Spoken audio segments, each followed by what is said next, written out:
Un millón de abejas pesa lo que una persona de 80 kilos. Un millón de segundos son 11.57 días. Un millón de palabras son 136 páginas de la Enciclopedia Británica. Un millón de dedos humanos alineados alcanzan aproximadamente 22 kilómetros lineales. Un millón de milímetros cúbicos de agua forman 1 litro y pesan 1 kilogramo. Pero 1 millón de personas suscritas al canal de YouTube de Sin embargo al aire también tiene significados muy poderosos.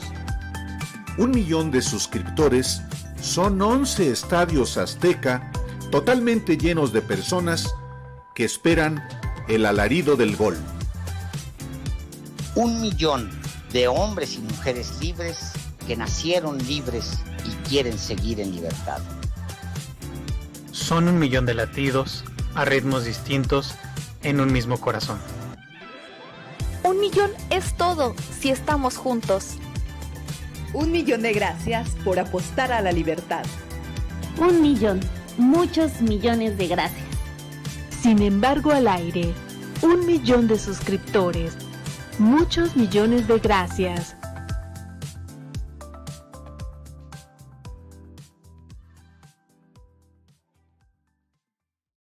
Muy buenas noches, ¿cómo están? Ya es viernes, Ilse García. Sean muy bienvenidos aquí a Sin embargo Semanal, donde les vamos a dar un resumen de lo más importante acontecido a finales del eterno agosto y a inicios ya de septiembre. Ilse García, ¿cómo estás?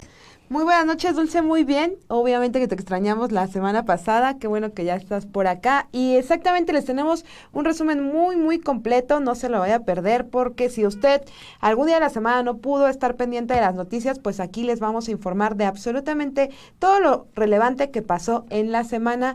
Fue una semana pesada, Dulce. Como siempre, ya. Acompáñenos en este último jalón de semana. Felicidades, ya logramos llegar a viernes. Vamos rápido a un corte y regresamos.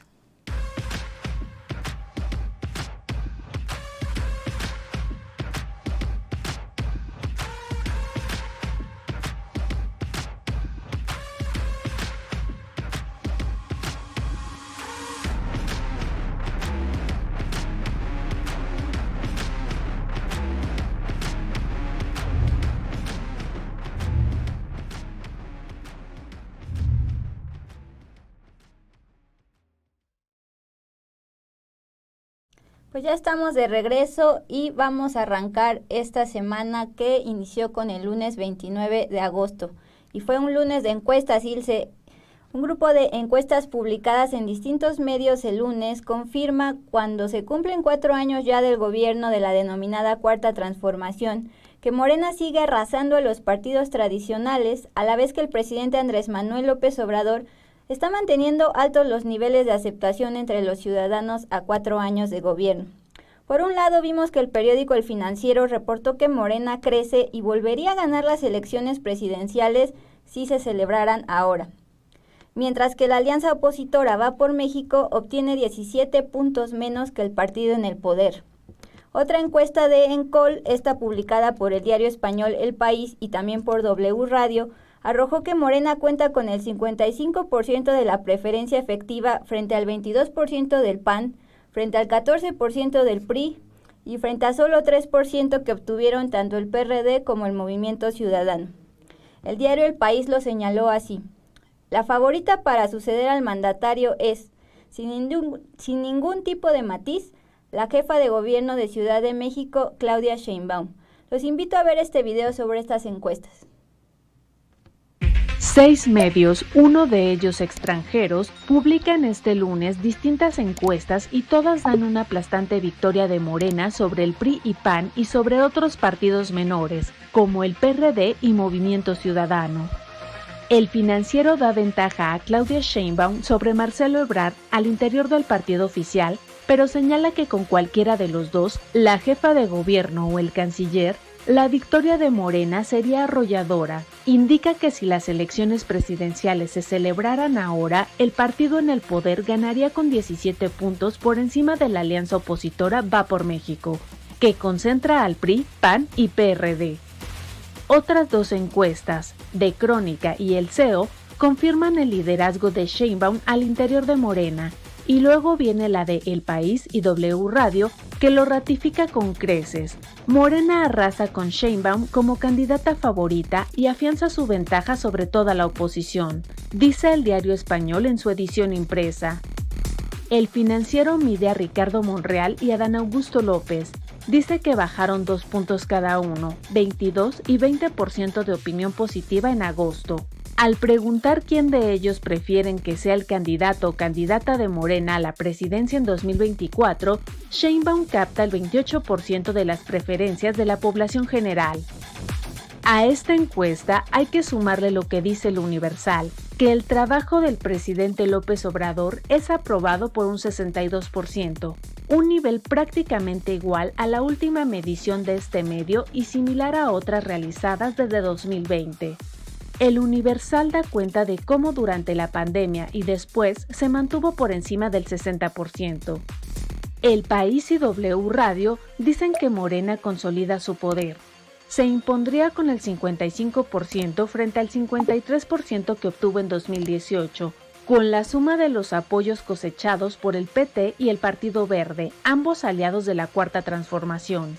Esa ventaja alcanzaría el 58%. No hay ninguna fuerza opositora con unos números que puedan arrojar un escenario de competición directa. El País dice que la oposición aún no ha dado señales de haberse recuperado de la derrota de 2018. El PAN, el PRI y el PRD trataron de retomar la iniciativa hace 2 años con la conformación de una alianza Va por México, que de momento no ha logrado demostrar una gran eficacia contra el proyecto de López Obrador.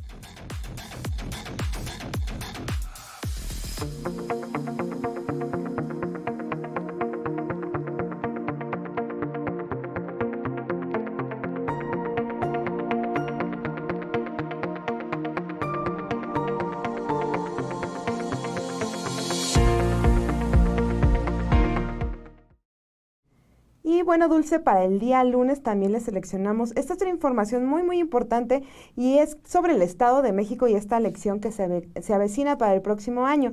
Y bueno, en esa entidad, que es objeto de deseo político, por un lado el PRI buscará retenerlo para mantener su bastión y una estructura social y política que ha alimentado a lo largo de las décadas. Y bueno, ya sabemos que por el otro, pues Morena intenta que por fin llegue allá un cambio de gobierno.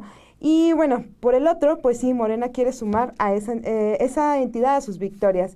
Y bueno, también en esa entidad, pues ya se empiezan a ver promocionales espectaculares de las personas que ya están pensándose como aspirantes para la candidatura a gobernador. Sin embargo, pues se ha dejado un poco de lado o se empieza a recordar también ya que el Estado de México tiene muchísimos problemas, tanto como la inseguridad, la violencia contra las mujeres, el pésimo transporte público que hay en ese estado, y pues todos estos problemas realmente son los que los aspirantes a candidatos deberían empezarse a enfocar en estos momentos, pues para empezar a dar propuestas que realmente beneficien a los ciudadanos.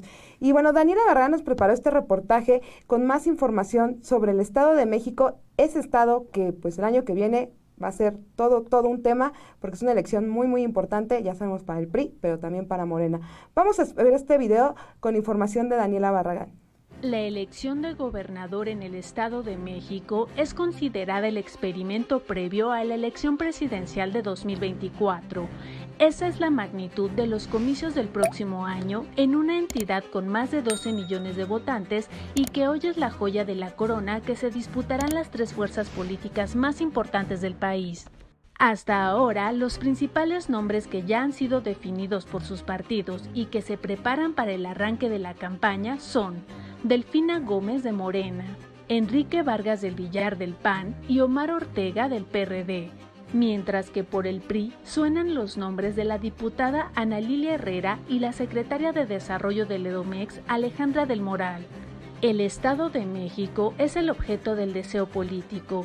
Por un lado, el Partido Revolucionario Institucional buscará retenerlo para mantener su bastión y una estructura social y política que ha alimentado a lo largo de décadas. Por el otro, Morena quiere sumar esa entidad a la lista de victorias de los últimos 4 años. En medio de esa algarabía está la realidad. El Estado de México es una de las entidades más inseguras, más corruptas, la que ejerce más violencia contra las mujeres, en donde está el mayor número de población en condiciones de pobreza, como lo demuestran las propias cifras. Los datos del Secretariado Ejecutivo del Sistema Nacional de Seguridad Pública muestran cómo la violencia y los delitos en el Estado de México triplican en algunos casos la tasa nacional. El 91.3% de los mexiquenses consideran que la entidad es insegura. Es el primer lugar a nivel nacional y se mantiene así desde 2011, de acuerdo con datos del INEGI.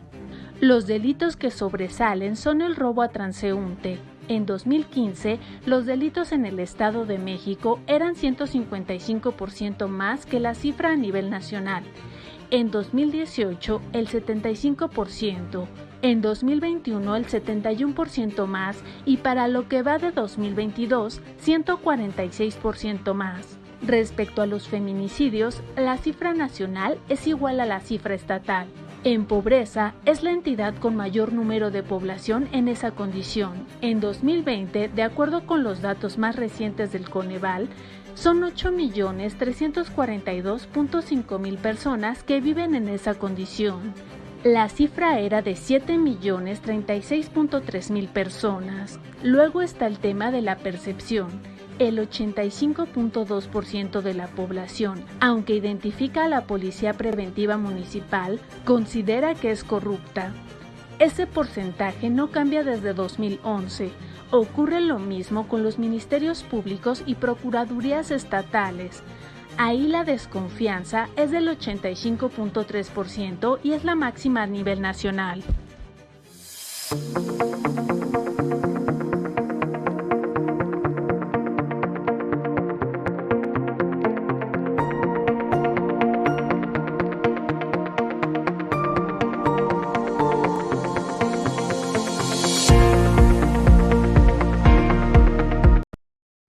Bueno, Dulce, el lunes coincidió justo con la despedida de Delfina Gómez como titular de la Secretaría de Educación Pública, pues ya sabemos porque ella va a ser la competidora de Morena para la gubernatura del Estado de México por segunda ocasión. Y bueno, en la conferencia del lunes del presidente López Obrador, Delfina Gómez expresó su agradecimiento al presidente, le deseó suerte a su sucesora Leticia Ramírez, y quien está al frente de la Oficina de Atención Ciudadana del Gobierno Federal.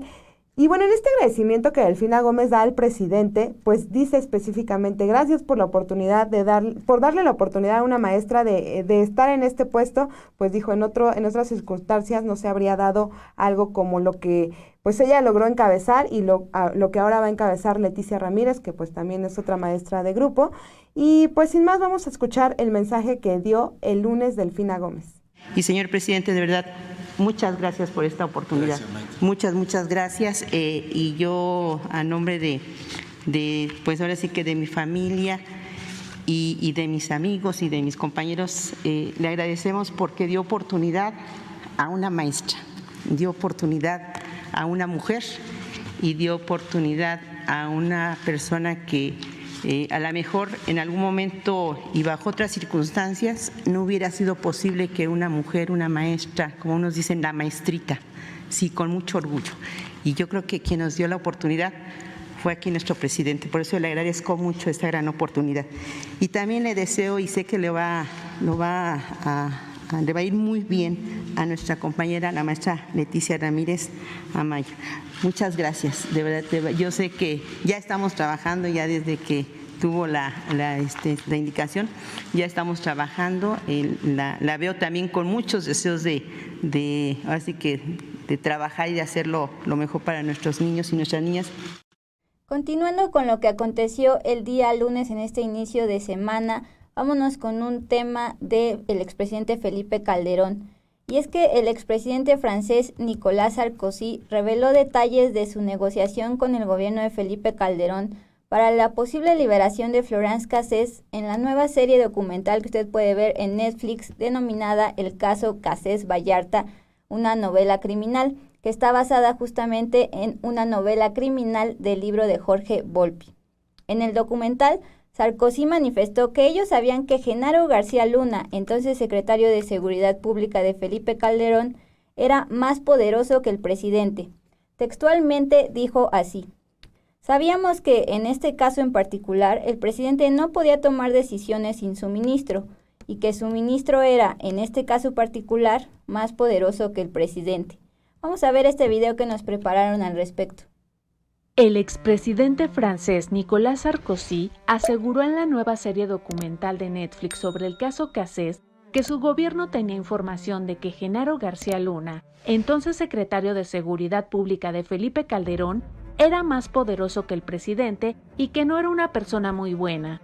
Teníamos suficiente información para establecer que el señor Luna, del que no hablaré porque está en la cárcel en los Estados Unidos, así que no necesito decir más, pero sabíamos que no era una persona muy buena. Se le escucha decir a Sarkozy en el último episodio de la serie documental.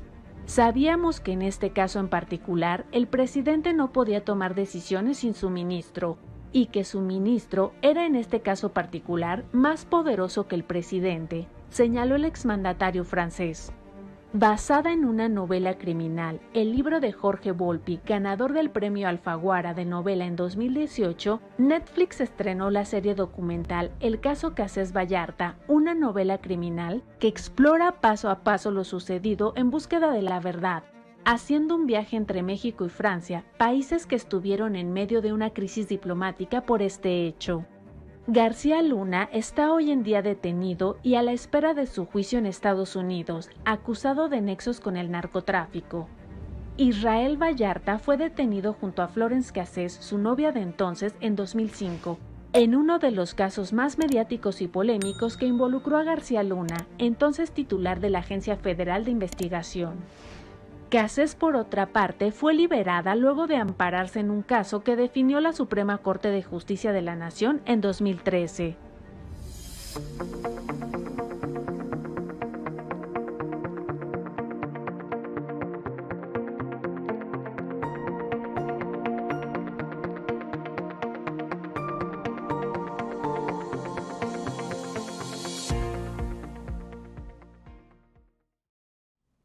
Y justo cuestionado al respecto, el presidente Andrés Manuel López Obrador dijo en Palacio Nacional que lo manifestado por el expresidente francés Sarkozy era algo conocido, incluso que él mismo ya lo había advertido. El presidente había llamado a García Luna el brazo derecho de Calderón. López Obrador también agregó que lo que avergüenza es el documental de Netflix per se sobre este caso porque nos proyectan como un país que tortura. Y luego reiteró una frase a la que suele recurrir desde que era líder social: no somos iguales. Vamos a escuchar cómo lo dijo el presidente. Sí, yo creo que ya se había dicho antes, ¿no? Y en México no es algo inédito para que se le atribuya al expresidente de Francia. Ya se había dicho aquí, tenía mucha fuerza García Luna.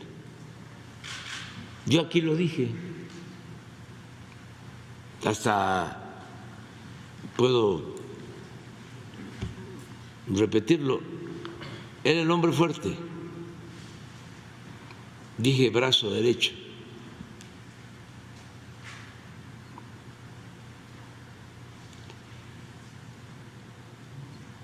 Y pues lo importante, lo más importante de todo es que no haya repetición, que no haya tortura.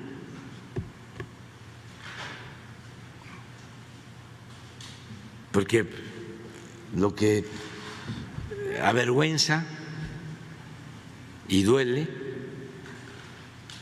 es que nos proyecten como un país en donde se tortura.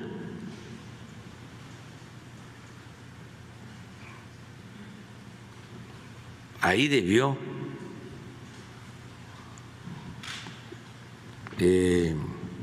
aclarar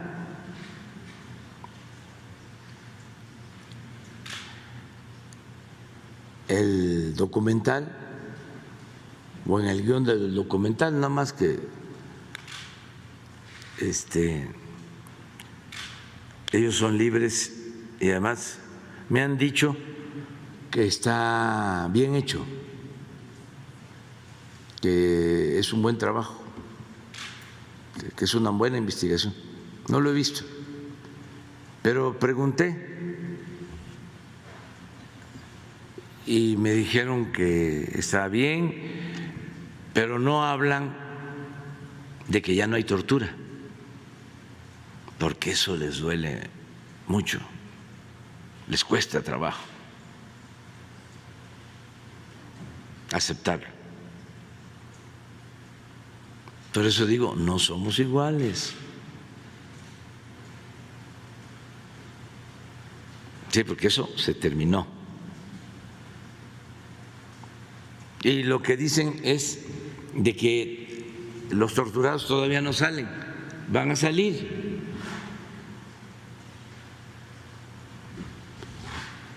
Y dicen algo que es cierto, que no han podido 2 secretarios de Gobernación sacar, 2 secretarios de Gobernación ya del gobierno nuestro, sacar a quienes están ahí,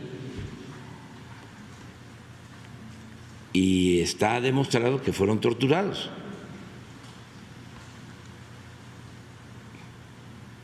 Y es cierto, porque los procedimientos judiciales son de lo más complejos y además también no hay entusiasmo, no hay voluntad en algunos funcionarios de hacer justicia. Se deberían de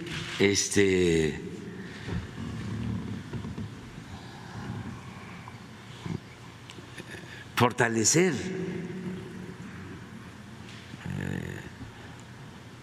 con ese deseo, ese afán de justicia.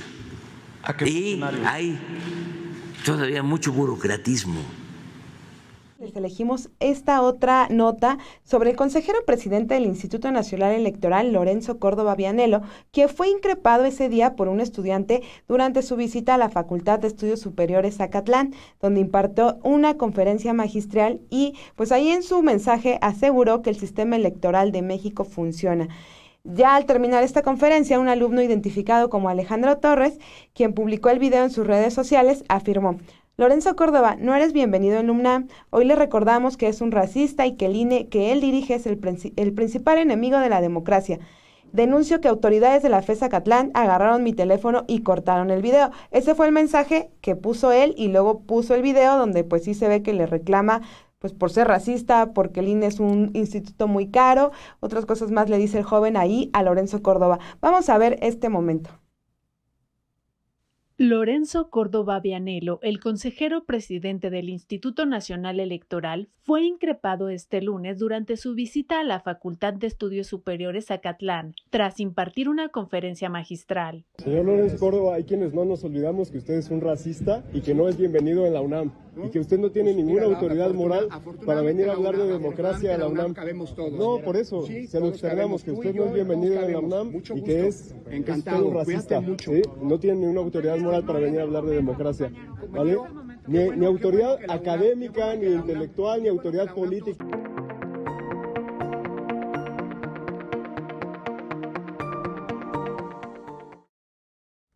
Aquí nada más para recordar, Ilse, por qué el alumno le dijo racista.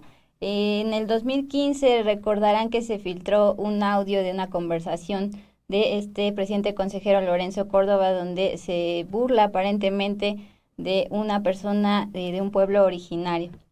Bueno, más adelante les vamos a platicar qué movimiento surgió a partir de este video de este alumno de la FES Zacatlán. Mientras tanto, vámonos con el martes 30 de agosto, justo el día en que se conmemoró a nivel internacional las víctimas de desaparición forzada. Fue en pequeños grupos y en forma simultánea en distintos puntos de México que familiares de algunos de los más de 100,000 desaparecidos en el país exigieron el martes que se apliquen las leyes y se busque a sus seres queridos. En el Día Internacional de las Víctimas de Desaparición Forzada, las familias volvieron a caminar con las fotografías de sus seres queridos colgando de sus pechos. Exigieron al gobierno que cumpla las recomendaciones presentadas por el Comité contra las Desapariciones Forzadas de Naciones Unidas, que, entre otras medidas, pidió combatir una impunidad que calificó de casi absoluta y estructural. Ese mismo día, Rosario Lilian Rodríguez Barraza, dirigente del colectivo Corazones sin Justicia en Sinaloa, fue privada de la libertad y horas después fue encontrada sin vida con huellas de tortura. La mujer se encontraba en una misa en la que se conmemoró exactamente el Día Internacional de las Desapariciones Forzadas. La activista se integró a un colectivo de búsqueda de personas luego de la privación ilegal de la libertad de su hijo, Fernando, ocurrida en octubre del 2019 allá en la Cruz Elota, de donde ambos son originarios. Los colectivos exigieron al Estado la protección para las madres buscadoras de personas desaparecidas. También pidieron el esclarecimiento de la desaparición del hijo de Rosario y acciones preventivas en torno a la desaparición de personas en Sinaloa. Así fue, Ilse. Así es, Dulce, ese caso es terrible, terrible, el de esta madre buscadora. Y bueno, para el día martes también tenemos esta otra información sobre el gobernador panista Francisco Javier García Cabeza de Vaca, que pues ya está próximo a terminar su sexenio. Y es que el Tribunal Electoral de Tamaulipas dio un duro golpe a la estrategia de este gobernador, quien buscaba mantener el poder después de dejar el cargo, que lo deja este mes. Y bueno, el tribunal anuló las facultades extraordinarias que el Congreso local le había otorgado en fast track a la Fiscalía Estatal y también echó atrás la integración de la Comisión Permanente del Congreso con mayoría del PAN y del PRI, ambos hechos con los que el gobernador, por supuesto, busca blindarse. Y bueno, en la sesión del 30 de junio, una mayoría de 19 diputados panistas y priistas, así como los exmorenistas, la exmorenista Nancy Ruiz Martínez, aprobaron diversas reformas para crearle a Irving Barrios Mojica, el fiscal del michoacanazo de Felipe Calderón, una superfiscalía. Los magistrados, sin embargo, anularon la decisión del Congreso de Tamaulipas, esa decisión de esas facultades extraordinarias que le habían dado a la fiscalía y también la decisión de esta conformación de una diputación permanente con mayoría del PAN y el PRI. Este reportaje lo preparó el día martes Álvaro Delgado y vamos a ver más detalles en este video. A un mes de terminar su sexenio y de perder el fuero que lo protege de ser detenido, el gobernador panista Francisco Javier García Cabeza de Vaca recibió un duro golpe en su estrategia de mantener el poder después de entregar el cargo al morenista Américo Villarreal. El Tribunal Electoral de Tamaulipas anuló las facultades extraordinarias de la Fiscalía Estatal y la integración de la Comisión Permanente del Congreso. El tribunal resolvió este lunes invalidar las reformas aprobadas en junio por el PAN y el PRI en el Congreso para crearle a Irving Barrios Mojica, el fiscal del michoacanazo de Felipe Calderón, una superfiscalía con el mando total del Secretariado Ejecutivo del Sistema Estatal de Seguridad Pública, el Centro General de Coordinación, Comando, Control, Comunicaciones, Cómputo e Inteligencia y la Unidad de Inteligencia Financiera y Económica del Estado. Barrios Mojica, que pertenece al grupo de Calderón, que en Tamaulipas lidera Roberto Gil Suárez, estará en el cargo de Fiscal General de Tamaulipas hasta 2027. Luego de que en septiembre de 2021 el Congreso amplió su periodo y le dio poder para proponer a los fiscales especializados, con los que deja al margen al nuevo gobernador. También los magistrados del TRIELTAM anularon la decisión del Congreso de Tamaulipas de conformar la Diputación Permanente con mayoría de PAN y PRI, así como la aprobación de 179 de las cuentas públicas de municipios y organismos descentralizados que no fueron revisadas. Santiago Nieto Castillo, miembro del equipo de transición de Américo Villarreal, quien asume el cargo de gobernador el 1 de octubre, explicó en su cuenta de Twitter que, en síntesis, el tribunal resolvió que la Diputación Permanente panista es ilegal. Lo mismo que el fiscal asuma el poder que plantearon las reformas de Cabeza de Vaca.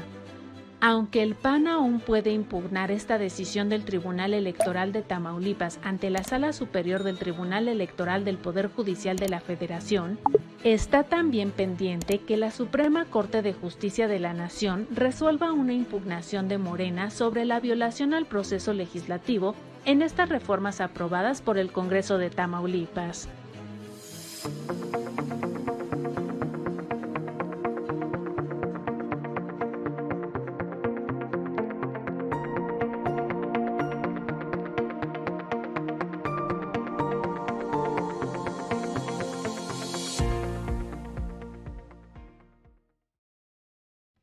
Anteriormente les informábamos sobre los problemas que enfrenta el Estado de México, que el próximo año va a renovar gubernatura. Ahora vamos con el otro, que es Coahuila, y es deuda, inseguridad y desconfianza, algunos de los principales problemas que enfrenta Coahuila, una entidad que desde siempre ha sido gobernada por el PRI y que el próximo año renovará gobernador en una batalla política que puede significar una derrota definitiva del PRI o el mensaje de que continúa vivo.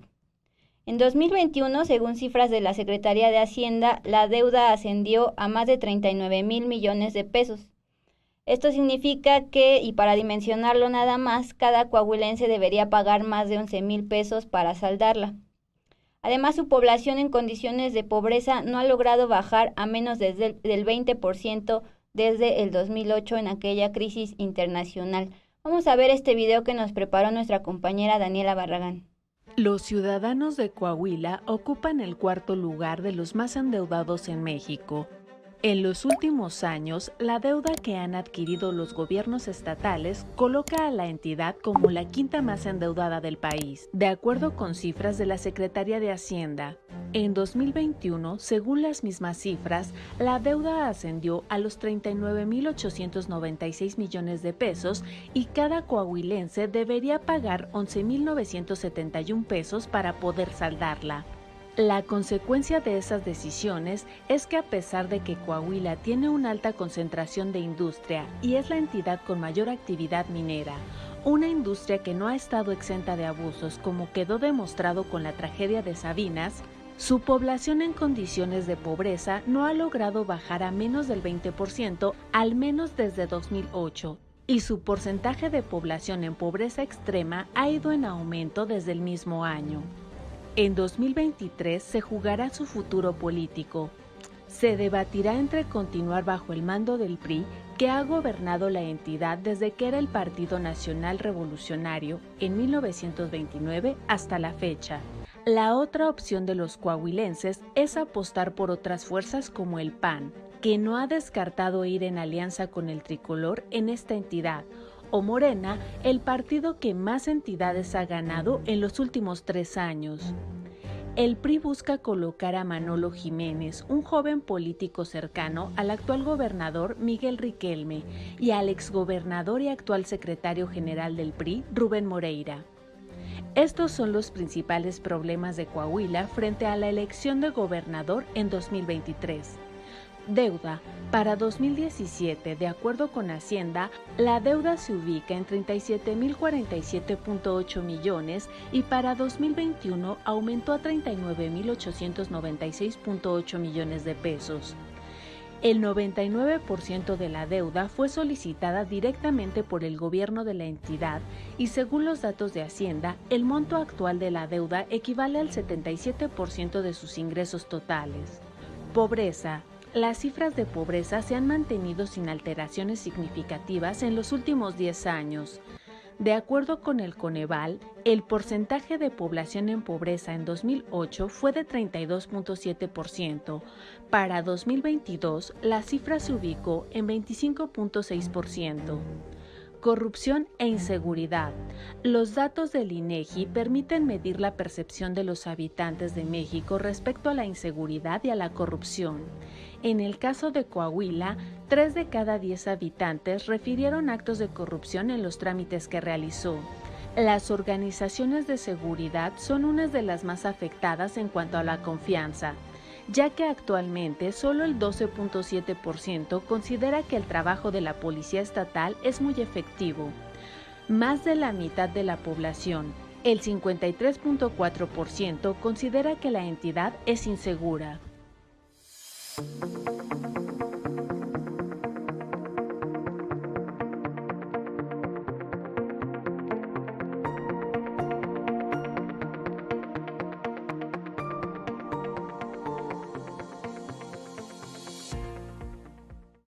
Y bueno, Dulce, del día martes también les hemos seleccionado esta otra nota muy importante a nivel internacional, y es que Mikhail Gorbachev falleció el martes a los 91 años de edad. Fue el último gobernante de la Unión Soviética, quien libró una insuperable batalla para rescatar un imperio en decadencia, pero generó reformas extraordinarias que resultaron en el fin de la Guerra Fría, según lo reportó el mismo martes la agencia AP. El Hospital Clínico Central ruso dijo en un comunicado que Gorbachev murió después de una larga enfermedad. Y bueno, ¿quién era Mikhail Gorbachev? Justo es el último expresidente soviético, el último secretario general de la importancia en la Unión de Repúblicas Soviéticas Socialistas y quien comenzó la apertura del llamado telón de acero. Ese día, el presidente ruso Vladimir Putin ofreció sus condolencias por la muerte de Gorbachev, con quien tuvo una relación tensa, y envió un telegrama a su familia para expresarles sus condolencias. Una nota muy importante del día martes, Dulce, ocupó muchos medios internacionales sus primeras planas, porque, pues sí, el fin de una era, de toda una era, Dulce. Y también estaba la duda de si Vladimir Putin, el presidente de Rusia, iba a asistir al funeral oficial de Gorbachev, y finalmente él anunció que por cuestiones de trabajo no va a poder asistir. Es que tenían ciertas relaciones tensas. Veía yo en algunos reportajes igual de agencias internacionales que pues en algunos momentos estaban bien, en otros pues no tan bien, entonces su relación no fue pues la mejor de todas. Creo que igual el personaje, pues igual las agencias detallan que pues también generaba pues división en su país. Algunos pues lo vieron bien lo que realizó, otros pues criticaban pues justamente que él haya sido el último líder de la URSS, pero también quien la llevó a su final, a su disolución. Así es, y llegamos a la mitad de semana, al miércoles 31 de agosto, y con ello el último día de este mes largo. Por fin llegó la quincena ese día. Sí, claro. Vamos con temas políticos, y es que el senador Alejandro Armenta, con el apoyo del senador Ricardo Monreal, fue designado por Morena como ahora el nuevo presidente de la mesa directiva del Senado de la República. El poblano Armenta obtuvo más votos que Higinio Martínez, por quien decidieron declinar Gabriel García y José Narro Céspedes, otros dos morenistas que buscaban la presidencia. Con la victoria de Alejandro Armenta como propuesta de Morena para presidir la mesa directiva, Ricardo Monreal afianzó su poder en el Senado, porque mantiene la coordinación del partido, la bancada mayoritaria y la presidencia de la Junta de Coordinación Política, conocida como la JUCOPO, que es el órgano de gobierno de esa institución. En medio de versiones de una ruptura con Morena, luego de que varios secretarios de Estado desairaron en la víspera la reunión plenaria de Morena, Monreal no solo controlará los recursos económicos, materiales y humanos del Senado mediante la JUCOPO, sino también la agenda legislativa con la presidencia que tendrá Armenta. De hecho, al finalizar la votación, ya casi a medianoche, los senadores morenistas se reunieron en la tribuna del recinto y corearon "Unidad, unidad, unidad". Y luego varios senadores lanzaron algunos vivas, incluido "Viva Ricardo Monreal" e incluso "Viva Andrés Manuel López Obrador". En la otra cámara, en la Cámara de Diputados, fue electo Santiago Krill del Partido Acción Nacional como el nuevo presidente de la mesa directiva para el periodo 2022-2023, ahora que reiniciaron las sesiones. Luego de que Morena confirmó que sí respetó los acuerdos de los líderes parlamentarios que habían tomado desde el año pasado, donde se estableció que la presidencia de San Lázaro se alterne entre las primeras tres fuerzas. Así pasó en el Senado, así pasó en diputados, Ilse. Así es, también un tema muy importante que se llevó a cabo esta semana. Y bueno, siguiendo con este tema, pues el senador Ricardo Monreal dijo el miércoles, después de que ya se llevó a cabo esta elección, que la votación para elegir a la mesa directiva del Senado, a la nueva mesa directiva, fue una demostración de la autonomía de la Cámara Alta. También reconoció a las voces de los senadores de oposición como Dante Delgado, líder de Movimiento Ciudadano, Julián Rementería del PAN, Miguel Ángel Osorio Chong del PRI, Damián Cepeda del PAN, quienes habían expresado su rechazo al nombramiento de Alejandro Armenta Mier como presidente de esa mesa directiva. Y bueno, vamos a escuchar lo que dijo ese día, el día miércoles, Ricardo Monreal, después de esta elección y después de todo ese show que armó allá en el Senado, pues para que se llevara a cabo esta elección con autonomía, como él dice y como él lo presumió esa noche. Vamos a escucharlo. Buenos días del 1 de septiembre. Estamos concluyendo nuestra sesión de instalación de Cámara de Senadores. Hemos elegido en armonía y en unidad a la nueva mesa directiva encabezada por Alejandro Armenta y por Ana Lilia Rivera, Sergio y los compañeros que quedaron en las secretarías. Estamos con mucho entusiasmo, mucho ánimo, porque logramos construir la unidad. Los presagios de tormenta no se dieron, por fortuna, y salimos muy fortalecidos. Vamos a trabajar mucho por México. Tenemos una agenda legislativa muy prolija, muy intensa, muy profunda, y por eso, por México y por ustedes, vamos a tratar de cumplir las expectativas de los ciudadanos y ciudadanas mexicanas. Ánimo, buenos días. Luego de ese show político, Ilse, vamos a pasar a un tema que aconteció hace ya 11 años, y es que ¿qué pasó en el Casino Royal allá en Monterrey? Autoridades federales y de Nuevo León, con la ausencia muy marcada del gobernador Samuel García, ofrecieron una disculpa pública a los familiares de las 52 víctimas que dejó un atentado por parte del crimen organizado en el Casino Royal, el cual estaba ubicado en Monterrey. Este acontecimiento se dio 6 días después de que se cumplieron ya 11 años de este ataque contra el casino por parte del cártel de los Zetas, quienes el 25 de agosto de 2011 incendiaron el establecimiento y dejaron a decenas de clientes y empleados atrapados.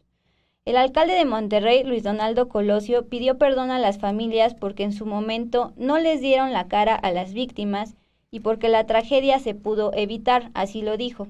Por su parte, el subsecretario de Derechos Humanos, Alejandro Encinas, reconoció que las autoridades les fallaron a las víctimas y anunció que para comprometerse con la no repetición, no se darán nuevos permisos a establecimientos de este tipo hasta que sean revisados todos los ya existentes. A nombre de las víctimas, Samara Pérez celebró esta disculpa, la cual dijo era impensable en otros sexenios debido a temas políticos. Aunque también reclamó la ausencia del gobernador Samuel García y dijo que es muy lamentable que no se encuentre el gobernador porque deberíamos verlo y decirle, ¿dónde está nuestro nuevo Nuevo León? Finalmente, Samara recordó que no todos los responsables están detenidos y los que sí están buscan que no se les condene por homicidio calificado. Vamos a escuchar parte del mensaje de Samara. Tenemos 11 años esperando a que todas las personas que perpetraron estos terribles y lamentables hechos tengan sentencias en firme. Más grave aún, nosotros no teníamos ni debíamos vivir una situación política. El entonces presidente Felipe Calderón decide comenzar su propia cacería y se llevan a muchos indiciados a la entonces Procuraduría General de la República. Y por otro lado, el gobernador del estado, Rodrigo Medina de la Cruz,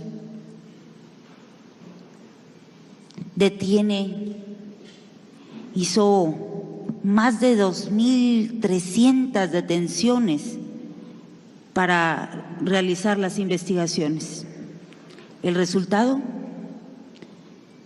todas las personas que fueron detenidas por el gobierno federal, jamás se les imputó el delito de homicidio. Y hoy por hoy, las que se encuentran imputadas dentro del Estado están peleando que no sea un homicidio calificado. Es muy lamentable que no se encuentre hoy el señor gobernador, porque deberíamos de verlo y decirle dónde está nuestro nuevo Nuevo León. ¿Dónde?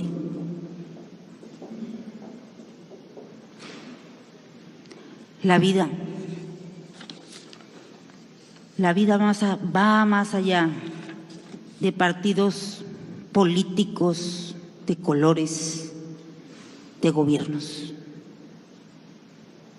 Esto es lo único, esta lucha, la fuerza, la verdad y la exigencia que hemos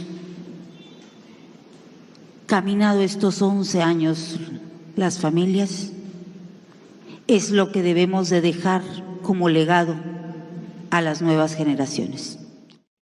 Ahí está el reclamo que hizo esa representante de las familias del Casino Royal al gobernador, que pues están buenísimos para estar en todo evento que sea para Instagram o para TikTok, pero pues el caso de la disculpa pública, no sé si no lo habrán invitado oficialmente pero pues por puro compromiso debió ir, pero bueno, es un tema muy importante que se dio esta semana. Pero vamos a otro tema del día miércoles y es también sobre Lorenzo Córdoba, dando seguimiento a esta protesta que hizo el estudiante de la FES Aragón. Pues ya abrió todo un movimiento en redes sociales, pues con los hashtags Reforma Electoral va y fuera Lorenzo Córdoba de la UNAM. Los estudiantes de la máxima casa de estudios difundieron en redes sociales videos en los que manifestaron su rechazo al consejero presidente del INE y criticaron, esto es muy importante, la burocracia dorada al interior de ese instituto, al tiempo que manifestaron respaldo a la reforma electoral, pues difundida y de iniciativa y propuesta del presidente Andrés Manuel López Obrador. Sin más, vamos a ver este video, que es un compilado pues de estos videos que estuvieron circulando en redes sociales. Con los hashtags Reforma Electoral va y fuera Lorenzo Córdoba de la UNAM, estudiantes de la máxima casa de estudios del país difundieron en redes sociales videos en los que manifestaron su rechazo hacia el consejero presidente Lorenzo Córdoba y la burocracia dorada al interior del INE, al tiempo que manifestaron su respaldo a la reforma electoral del presidente Andrés Manuel López Obrador. Las grabaciones se difunden días después en que un joven de la Facultad de Estudios Superiores Acatlán increpó al consejero Córdoba Vianello señalándole que no era bienvenido a la UNAM. Ahora en las redes circulan decenas de grabaciones en las que otros estudiantes han respaldado la postura de este universitario. Hola a todas y todos, mi nombre es Carlos Centeno, soy estudiante de Ciencias Políticas y Administración Pública por parte de la UNAM. Este pequeño mensaje, video, es para volverle a recordar y reiterar a Lorenzo Córdoba que dentro de nuestra universidad no aceptamos expresiones de odio, no aceptamos expresiones racistas, no aceptamos expresiones clasistas y sobre todo jamás vamos a aceptar expresiones que vayan en contra de nuestros pueblos indígenas. Hola, soy Frida Durán, perteneciente a la Facultad de Ciencias de la UNAM y no Lorenzo Córdoba. No se nos olvidan sus ofensas racistas contra los pueblos originarios y su actitud detestable contra las y los estudiantes. Usted no tiene cavidad en esta institución y tiene que entender que no somos una, no somos 10, tiene que contarnos bien, somos muchas y muchos que no lo queremos en esta institución. Y estamos haciéndole un llamado a toda la comunidad universitaria, trabajadores, académicos y estudiantes, a que podamos organizarnos en torno a un debate extenso en torno a la democratización de la universidad, para que sepamos de verdad qué tipo de democracia queremos dentro de estos espacios educativos. Hola, somos estudiantes universitarias. Desde la Universidad Autónoma Metropolitana nos sumamos a la necesidad e importancia de abrir el debate político sobre la democratización del país a través de las universidades. Justo como lo expresaron ayer compañeros estudiantes de la UNAM al consejero presidente del INE, no queremos a ningún Lorenzo Córdoba porque ha sido parte del neoliberalismo que avala la corrupción y los privilegios de una clase política que ha sido depredadora de la nación. No cabe el racismo ni en la UNAM ni en México. Lorenzo Córdoba, fuera del UNAM, fuera del INE. Hola, somos estudiantes de la Universidad Autónoma Metropolitana. Nos sumamos a la necesidad e importancia de abrir el debate sobre la democratización del país a través de las universidades. Justo como ayer se lo expresaron compañeros estudiantes de la UNAM al consejero presidente del INE, no queremos a ningún Lorenzo Córdoba porque ha sido parte del neoliberalismo y avala la corrupción, así como los privilegios que sostenía una clase política que fue depredadora de la nación. Sigamos luchando por una educación de calidad, gratuita y nacionalista que impulse la verdadera transformación del país. Les invitamos a abrir el debate por la democratización de nuestra máxima casa de estudios. No queremos a ningún Lorenzo Córdoba dirigiendo nuestra universidad. Al contrario, queremos terminar con la corrupción y los privilegios para que haya más derechos para toda la comunidad universitaria. Luchamos por una educación que promueva el pensamiento crítico. Solidarizo el día de hoy con nuestro compañero Alejandro Torres, estudiante de Relaciones Internacionales de FES Acatlán, el cual ayer confrontó a Lorenzo Córdoba diciéndole que no es bienvenido en nuestra máxima casa de estudios. Para nosotros es un insulto que un personaje tan deleznable como Lorenzo Córdoba venga a pararse aquí en UNAM y que justifique sus discursos clasistas y racistas con la consigna de que en la UNAM cabemos todos. No, señor, en la UNAM no cabe el clasismo, no cabe lugar para la antidemocracia. Y no, Lorenzo Córdoba, tu visión racista, antidemocrática, elitista, no tiene nada que aportarle a esta institución pública. Es una vergüenza que como funcionario estés más preocupado por defender tu salario exorbitante y tus privilegios que por defender los cambios democráticos que exige nuestra sociedad. La UNAM no se merece a gente como tú.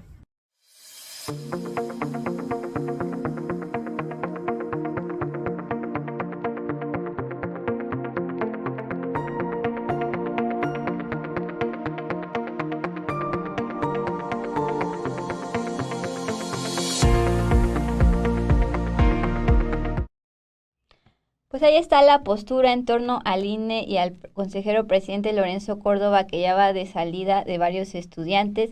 Y fuera del aire debatía con Ilse porque el hecho de que enseñen credenciales me recordó al surgimiento del movimiento Yo Soy 132, claro, con las proporciones adecuadas, es decir, son temas diferentes, pero parte de un movimiento estudiantil, y veamos si va escalando un poquito más. Y es importante que los estudiantes empiecen a alzar la voz, ¿no? Ya tenían rato muy calmados, muy relajados. Y pues ya, a ver cómo va este movimiento ahí contra la opulencia del INE.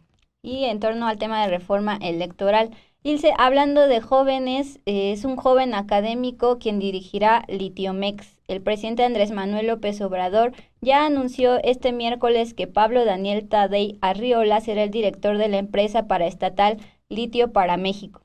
Destacó que se trata de darle la oportunidad y también la responsabilidad a un joven originario de Hermosillo que estudió licenciatura, maestría y que en noviembre termina su doctorado sobre energías renovables en la Universidad de Harvard.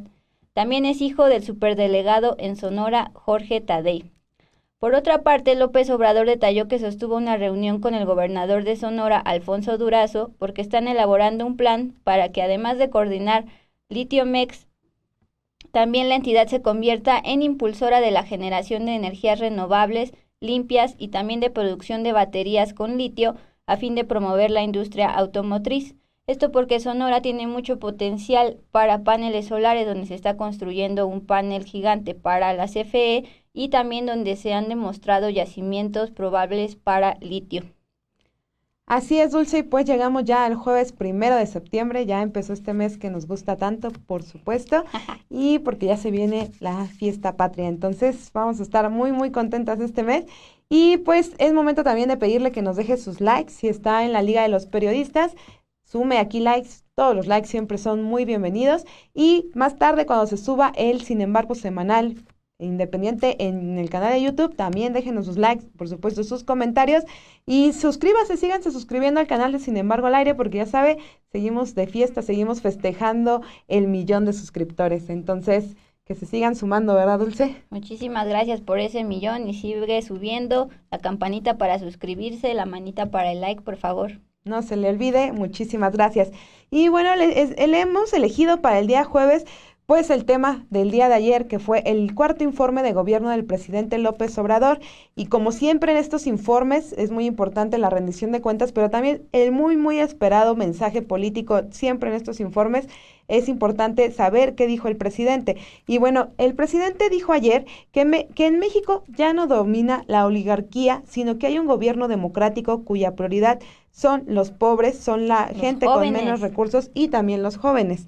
Y bueno, dijo que también ya se acabaron los privilegios fiscales y no hay más lujos en el gobierno.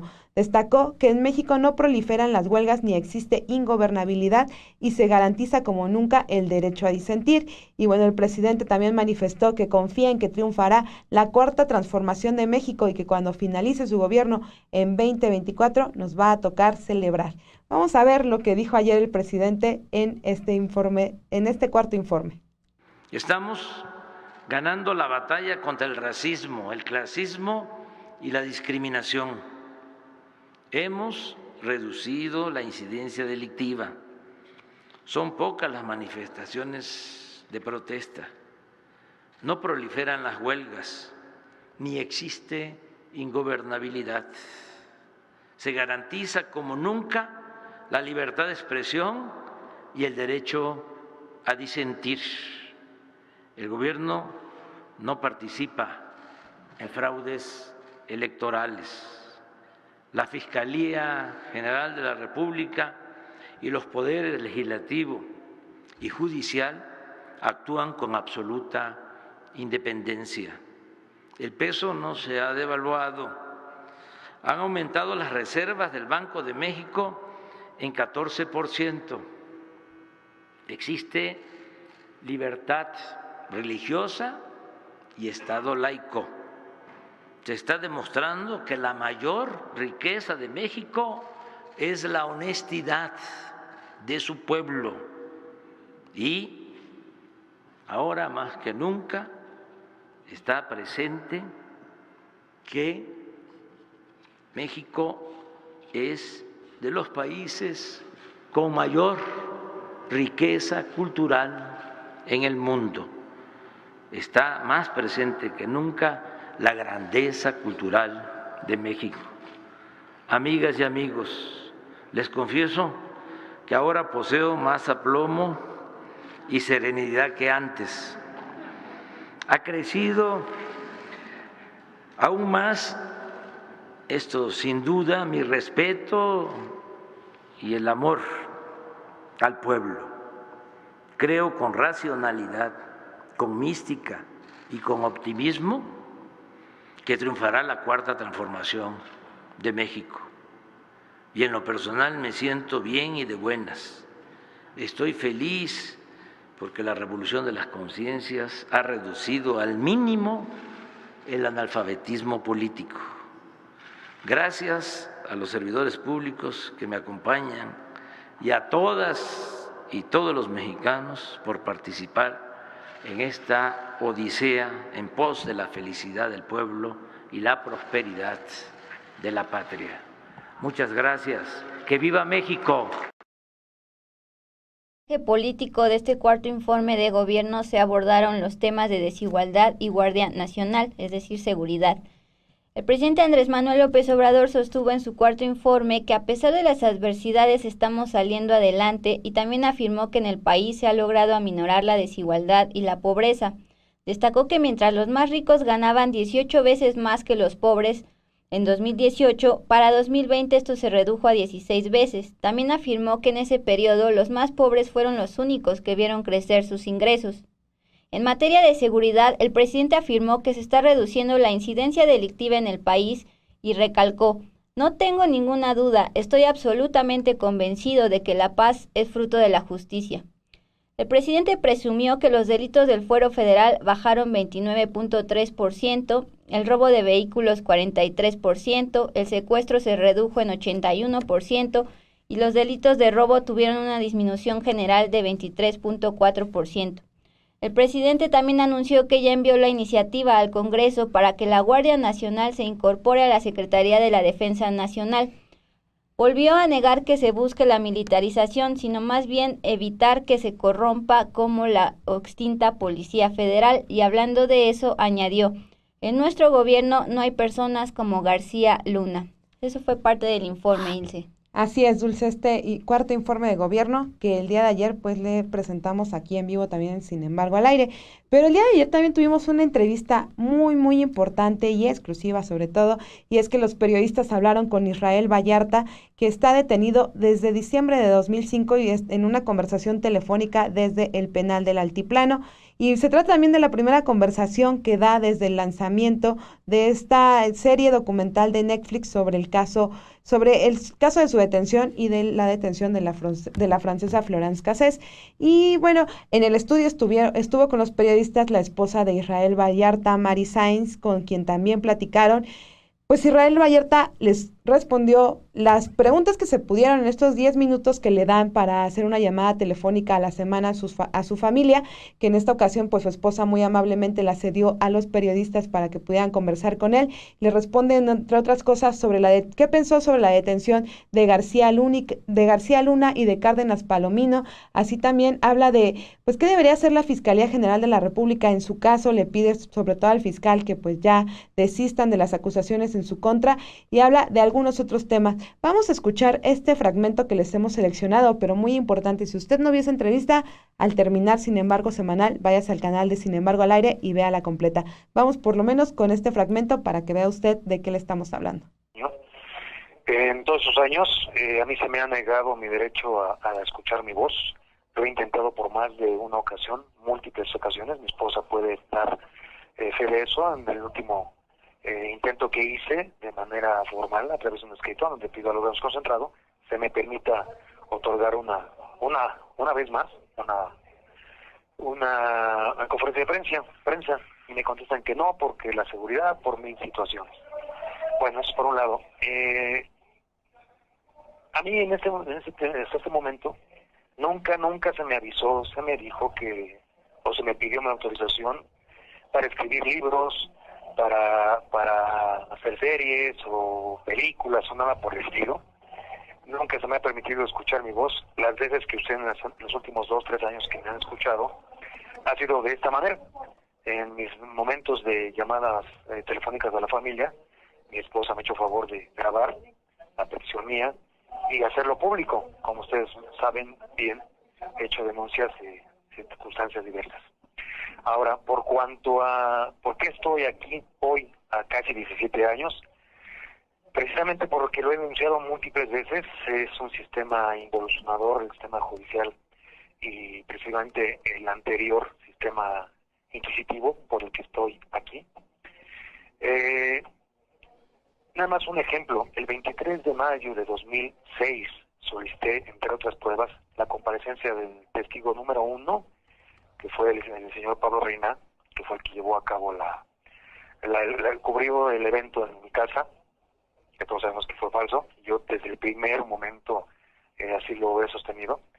Y resulta que él nunca se negó, el señor nunca se negó, lo reconozco, pero el juzgado daba vueltas hasta que después de mucho presionar, el día 1 de febrero de 2022, estamos hablando más de 15 años y medio, por fin se logra presentar.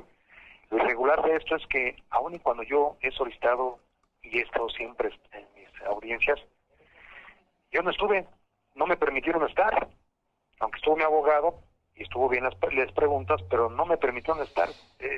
Ese aberrante.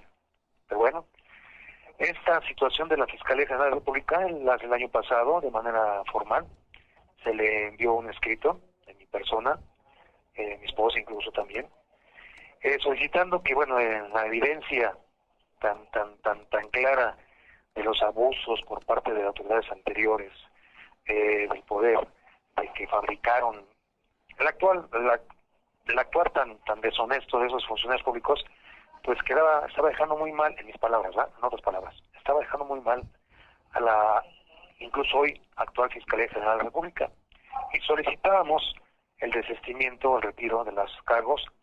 Y si no fuera posible, pues bueno, pues en el momento de que se solicite que se presenten las conclusiones, que presenten conclusiones no acusatorias.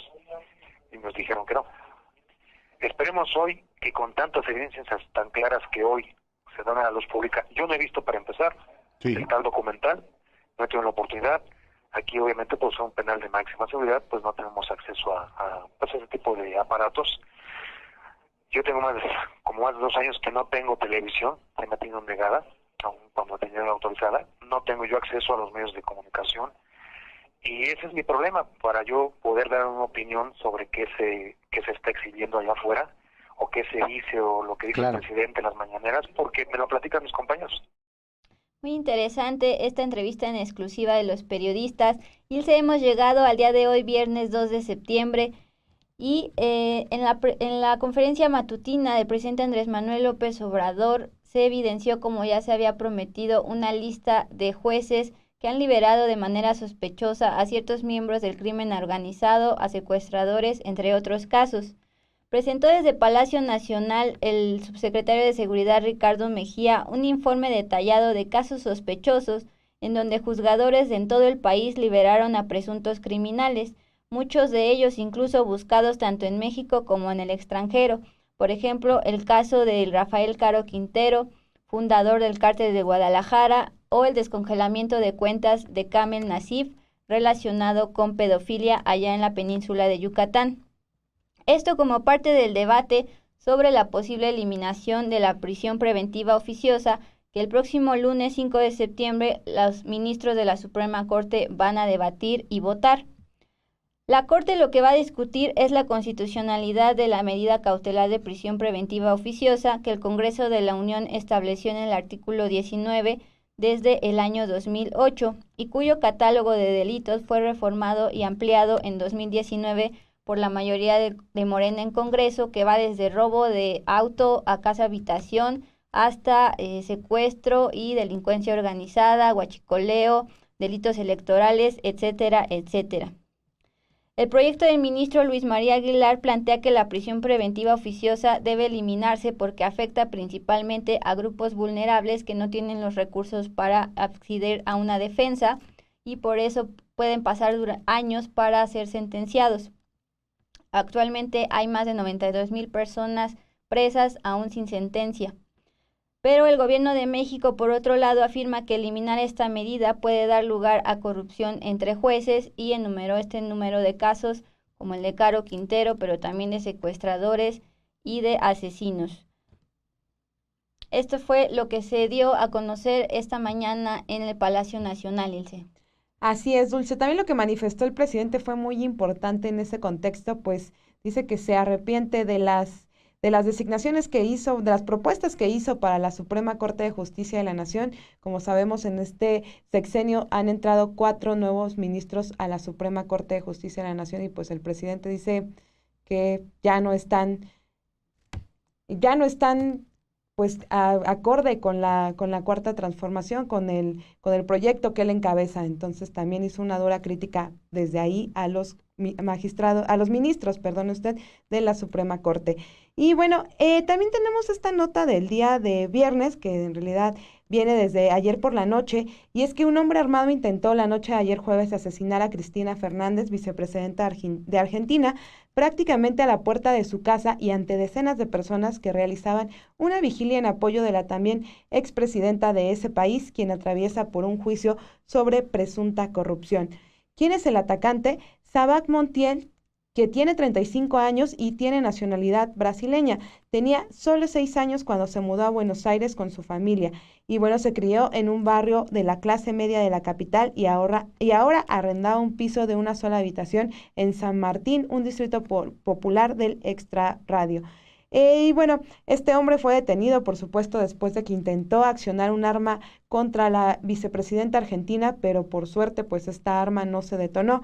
Y sin más, la vicepresidenta Kirchner, por suerte, está ilesa, pero las imágenes captadas en vivo por las televisoras y diversos medios digitales de Buenos Aires han conmocionado al país y también han tenido un alcance global. Creo que han también conmocionado a la región, Dulce, no sé si compartes esto, porque pues muchos presidentes también de Latinoamérica pues han expresado su consternación por este hecho que pudo terminar en algo muy, muy trágico, Dulce. Uno de ellos fue el presidente Andrés Manuel López Obrador, quien expresó esta mañana su condena enérgica contra el atentado que sufrió Fernández de Kirchner. Y bueno, el jefe del Ejecutivo Federal destinó los primeros minutos de su conferencia de prensa este viernes para hablar al respecto.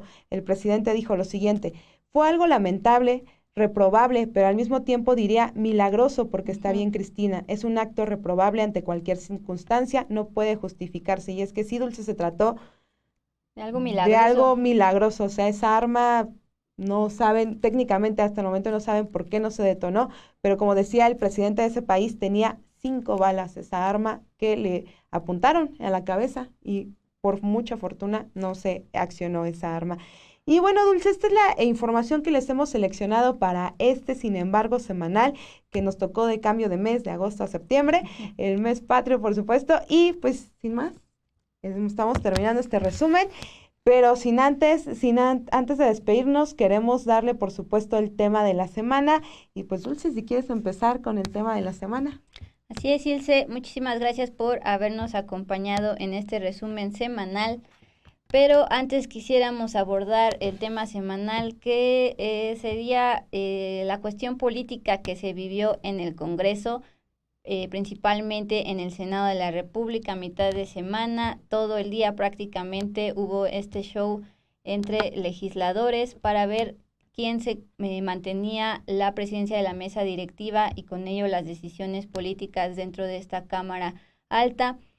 Resultó que fue Armenta, cercano a Monreal, quien obtuvo los mayores votos por encima de Higinio Martínez, que también por ahí estaba la pequeña burla de que se quedó como el perro de las 2 tortas, porque primero le habían prometido ser una de las corcholatas para la gubernatura del Estado de México, pero en encuesta ganó Delfina Gómez, ex titular de la SEP, y después le prometieron ser presidente de la mesa directiva del Senado y tampoco ganó, aunque habían declinado por él Gabriel García, este ex jefe de los superdelegados, y también este otro senador que estaba con mucha campaña, José Narro.